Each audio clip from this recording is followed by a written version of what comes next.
Alright, welcome to the video. Thank you for checking it out. This is my 5-2 tutorial spawning and destroying video for module 5-2.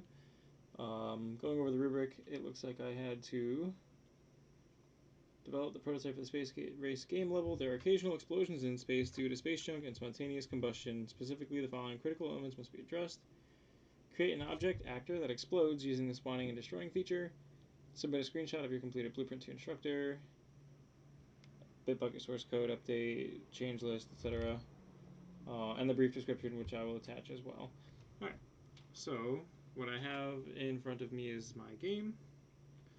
So what I did was I used the basic shapes here to create this mesh for a satellite, which is just like a few, let me drag this in, a few random shapes. A sphere, a cube, and a cone attached to the end of a bigger sphere with rods, so it's like a sort of satellite looking object, through collision on it, so it has physics and everything. And then I turned that into a blueprint, which is here. So what I did for the blueprint here, it's a little messy, but it's only just because I wanted it to be sort of dynamic. So what I did was I generated a random Boolean value, and based on that Boolean, either created a float between 15 and 30,000 or negative 15 and 30,000, set it for random x, and then I did the same thing again, but this time for random y, and then I applied random x and random y to the vector along with a z value of 50 so that it's slightly rising, almost imperceptibly, but just enough that it's not going to dip or anything.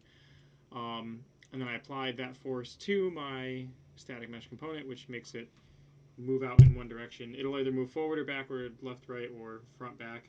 I originally just had a random value between, 10 grand and negative 10 grand, but it would cause situations where it wouldn't really go anywhere because the random value it generated was like 4, and it would have no force at all, and it would just kind of hover in space.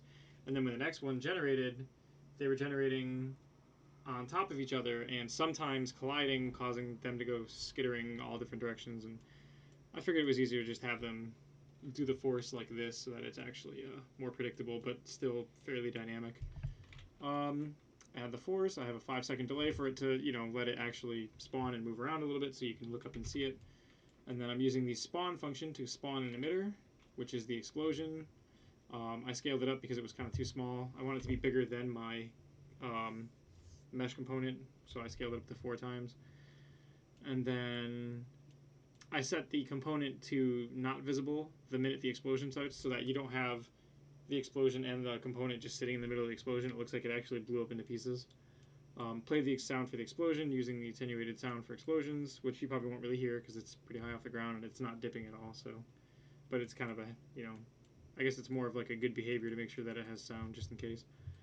A quick delay, and then it destroys the actor as well. And then since the emitter self-destroys, I don't really even need the delay. Actually, I'm going to take that out because the delay doesn't actually help. Because the particle is separate and then blows itself up when it's done, so it should be fine. And then in my level blueprint, I have added another function called spawn satellite, similar to my other functions, except this one, I had it get the target point location that I was using for the spawn meteor, and then I modified the vector to be 500 higher on the z-axis so that it doesn't collide with the meteors, because same problem, sometimes the satellite and the meteor would spawn at the same time, and the meteor would explode immediately because of collision, and the satellite would go careening into the distance randomly. So I fixed that with this, and there's that, and we'll save it because it says it's not saved. Give me a little star. Great. Alright, so I will first simulate it in the viewport so you can kind of see from the ground level.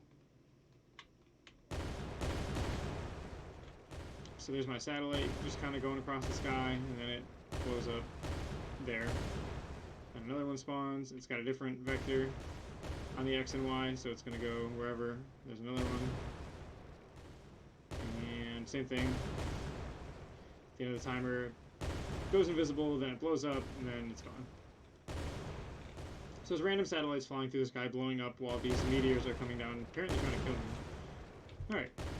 And then, just for the fun of it, I will simulate it and back way out and up so you can kind of see it from above. So there's my satellite. It's always going to spawn at the target point and then move away. Now again, I could use what I did before and tie the spawning to the bounding box so the satellites are sort of random. But I didn't really see a big issue with letting them just spawn in the one place.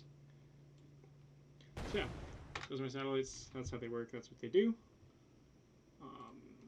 Go back to this other viewport because that's what I usually do.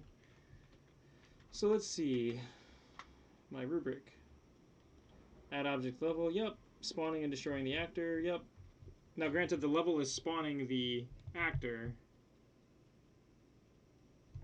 And then, just in case that wasn't a sufficient example of spawning, especially considering that my meteors are sort of similar to this already, under spawn satellite, I'm not only spawning the satellite blueprint, but in the satellite blueprint, I'm spawning a emitter, which was more similar to what the tutorial showed us, how to like spawn an emitter and attach it to a character. Blueprint screenshot, which you've seen my blueprint for the satellite, both the mesh and then the blueprint, as well as the level blueprint, as well as the function for spawning a satellite and the regular event graph for the level. Bitbucket screenshot, which I'll just do what I always do and open up git bash and drag it in so I can do the update in front of you, which just because it's easier than screenshotting. Repos my project. Great. Let's go check it out. I'm sure there's all kinds of things that I didn't do. Great. So let's file, save all, Unreal. And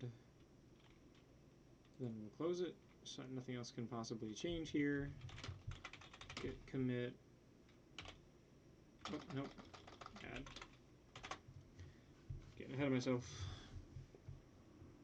I mean, I guess I could. I think I can git commit from here, and it kind of skipped adding, but I'd rather just do it the way I learned. Git commit -m will say added satellites, and was that all I did? Was the satellites? I think I adjusted the meters.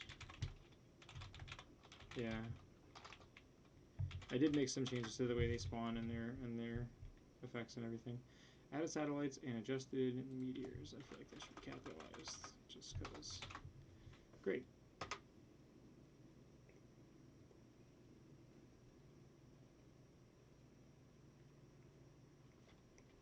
And we will, I always get status again just to make sure that it says there's nothing wrong. I'm off by one commit, naturally. Git push.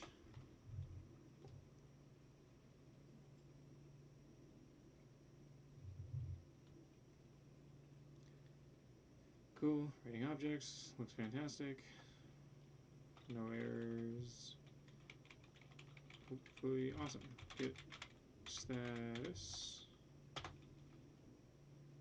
Oh, I did not type the letter T. Branch is up to date, nothing to commit. Awesome, great, looks good. Alright, hopefully you enjoyed the video, and thank you for watching, and I'll see you for the next one I make.